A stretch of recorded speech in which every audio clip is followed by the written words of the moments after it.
সাধারণতন্ত্র দিবসে এবার আমাদের রাষ্ট্রীয় অতিথি ছিলেন ইন্দোনেশিয়ার প্রেসিডেন্ট। ইন্দোনেশিয়া দেশটাই পৃথিবীর সবথেকে বড় মুসলিম জনগোষ্ঠী বা জনসংখ্যার দেশ, অর্থাৎ এই পৃথিবীতে সবথেকে বেশি জনসংখ্যার মুসলিম বাস করেন ইন্দোনেশিয়াতে, পাকিস্তানের থেকেও বেশি বা অন্য যে কোনো ইসলামিক রাষ্ট্রের থেকেও বেশি। তো এহেন দেশের প্রেসিডেন্ট এবং তিনি নিজেও ধর্ম আচরণে একজন মুসলিম। তিনি এসে আমাদের এই বিশেষ দিনটিতে অর্থাৎ সাধারণতন্ত্র দিবসে অতিথির আসন অলঙ্কৃত করলেন এবং সব শেষে তার সম্মানে আয়োজিত নৈশ ভোজে বা বিশেষ ভোজে বললেন, কয়েকদিন আগে তিনি তার নিজের দেশেই জেনেটিক ম্যাপিং করিয়েছেন, অর্থাৎ আমাদের শরীরের ভিতরে জিনের ধরনটা ঠিক কেমন, স্ট্রাকচারটা ঠিক কেমন। পৃথিবীর বিভিন্ন দেশের রাষ্ট্রনায়করা আজকাল এটা করিয়ে থাকেন, যবে থেকে এটা করানোর পদ্ধতি আবিষ্কৃত হয়েছে। তার কারণ খুব জটিল কোনো অসুখ বা দুরারোগ্য কোনো ব্যাধি হলে এই সিকোয়েন্সিংটা করা থাকলে বা এই ম্যাপিংটা করা থাকলে যদি তার মধ্যে কোনো জিনগত ত্রুটি থাকে বা জিনগত ত্রুটির কারণে কোনো দুরারোগ্য ব্যাধি হয়, তাহলে সেটা নিরাময়ের একটা সুযোগ থাকে বা অন্তত চিহ্নিত করা যায় যে কেন এমন হলো। কিন্তু এটা করতে গিয়ে ইন্দোনেশিয়ার প্রেসিডেন্ট যে আমার দেশের ভিতরের একটা দুরারোগ্য ব্যাধি, আমি জানি না দুরারোগ্য বলে ঠিক করছি না ভুল, অনাগত ভবিষ্যৎ হয়তো আমার সুবিচার করবে, আমার কথার সুবিচার করবে। আমি আশা রাখবো যদি আমি ভুল প্রমাণিত হই তাহলে আমি সবচেয়ে খুশি হব। যেটা বলছিলাম, এটা করতে গিয়ে ইন্দোনেশিয়ার প্রেসিডেন্ট আমার দেশের একটা দুরারোগ্য ব্যাধির দিকে আমাদের চোখে আঙুল দিয়ে দেখিয়ে দিয়ে গেলেন অজান্তেই। তার কোনো উদ্দেশ্য নিশ্চিতভাবে ছিল। তিনি বলেছেন তিনি এই জেনেটিক সিকোয়েন্সিং করবার সময় বা ম্যাপ করবার সময় নিজের শরীরের জানতে পেরেছেন তার দেশের বিজ্ঞানীদের কাছ থেকে, চিকিৎসকদের কাছ থেকে, যে তার শরীরে যে ডিএনএ মিলেছে সেটা ইন্ডিয়ান ডিএনএ, মানে ভারতীয় ডিএনএ, অর্থাৎ এই ভারতীয় উপমহাদেশে বসবাসকারী জনগোষ্ঠীগুলোর শরীরে যেমন ধরনের ডিএনএ পাওয়া যায় ঠিক তেমন ডিএনএ। ঘটনা হলো ইন্দোনেশিয়ার প্রেসিডেন্টের আশপাশের কয়েক পুরুষে এদিক ওদিক মিলিয়ে, মানে মায়ের দিক বাবার দিক মিলিয়ে ভারতের সঙ্গে কোনো যোগাযোগ খুঁজে পাওয়া যাচ্ছে না। তাহলে হলোটা কি? ধর্মে মুসলিম, থাকেন ইন্দোনেশিয়ার প্রেসিডেন্ট, ভারতের সঙ্গে সরাসরি কোনো যোগাযোগ নেই সীমান্তে।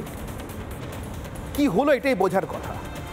আচ্ছা, যদি ইন্দোনেশিয়ার প্রেসিডেন্টের মানে ইন্দোনেশিয়ার মুসলিম ধর্মাচরণে অভ্যস্ত প্রেসিডেন্টের সঙ্গে ভারতীয় ডিএনএ মিলে যায়, তাহলে এই পশ্চিমবঙ্গের বসিরহাটে থাকা একজন মুসলিম ধর্মাচরণকারী মানুষের সঙ্গে মধ্যপ্রদেশ, রাজস্থান, গুজরাট, মহারাষ্ট্র, তামিলনাড়ু বা কেরালা বা জম্মু কাশ্মীরের আরেকজন হিন্দু বা শিখ বা বৌদ্ধ বা জৈন বা হিন্দু, এদের ডিএনএ মিলবে না?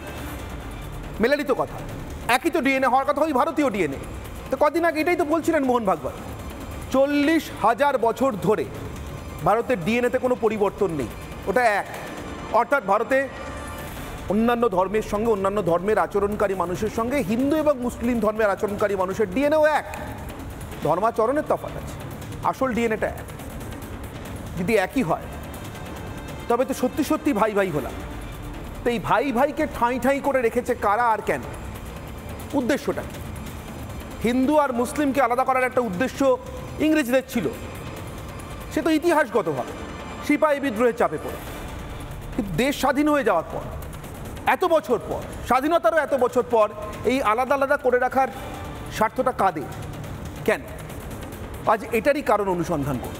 এই পশ্চিমবঙ্গের মাটিতেও তো এই মুহূর্তে অন্য ধর্মের মানুষকে দুর্ভাগা বলে মুসলিম বানানোর চেষ্টা, মুসলিমদের সংখ্যাগুরু করতে হবে তার চেষ্টা। কেন প্রয়োজন? যদি হিন্দু এবং মুসলিমের ডিএনএ এক হয় তাহলে সংখ্যায় কে বাড়লো বা বাড়লো না তা নিয়ে সত্যি কি এসে যায়? কিন্তু চেষ্টা তো হয়, চেষ্টা চলছে।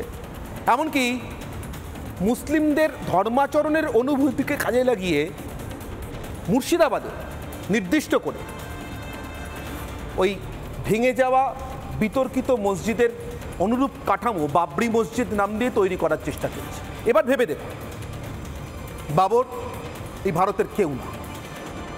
ভারতের কোনো শিক্ষিত মুসলিম যিনি দেশের ইতিহাস জানেন, বাবরের ইতিহাস জানেন, তিনিও জানেন বাবরের সঙ্গে ভারতের কোনো সম্পর্ক নেই।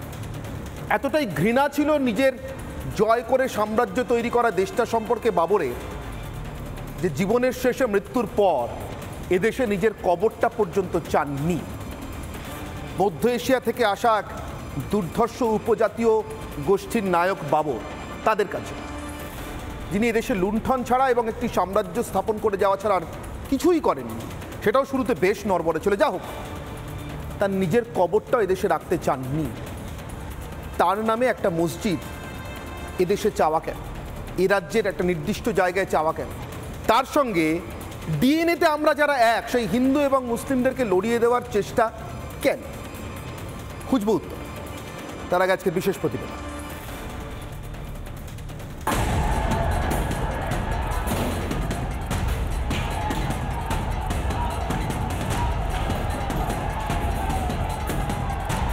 तालीम हमारे साथ है तो हम एक दिन मेजॉरिटी से भी मेजॉरिटी हो सकते हैं।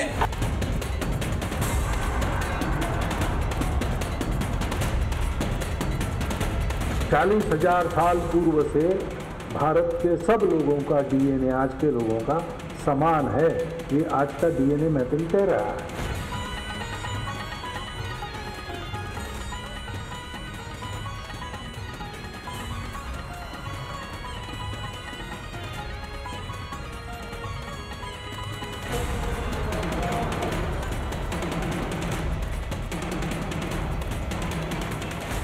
I had my genetic sequencing test and my DNA test, and they tell me that I have Indian DNA.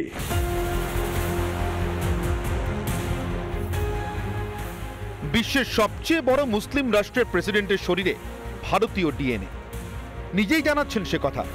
তাহলে ভারতে বসবাসকারী মুসলিম আর হিন্দুদের ডিএনএ এক। মোহন ভাগবতের এই কথায় ভুলটা কোথায়? 40,000 साल पूर्व से भारत के सब लोगों का डीएनए आज के लोगों का समान है, ये आज का डीएनए मैपिंग कह रहा है। ইন্দোনেশিয়ার প্রেসিডেন্টের সঙ্গে মিলে গেছে ভারতীয় ডিএনএ। সনাতন এই সভ্যতায় মিশে থাকা ধর্মভেদ যে আদতে ধর্মান্তরকরণের ফসল, সে দাবি তো সনাতনীরা করে আসছেন বহু বছর। সুবিয়ান্তর জন্ম, কর্ম, এমনকি বংশতালিকা ঘেঁটেও যে ভারতে বসবাসের ইতিহাস পাওয়া যায় না। সনাতনের অস্তিত্ব যে সিন্ধু পার করে পাড়ি দিয়েছে অনেক দূর, তার প্রমাণও বটে সুবিয়ান্তর দাবি। যদি ইন্দোনেশিয়ার আচরণে মুসলিম প্রেসিডেন্টের সঙ্গে ভারতীয় ডিএনএ মিলে যায়, তাহলে এই বাংলায় আচরণে মুসলিমদের ধর্মীয় সংখ্যাগুরু হওয়ার স্বপ্ন দেখানো হয় কেন?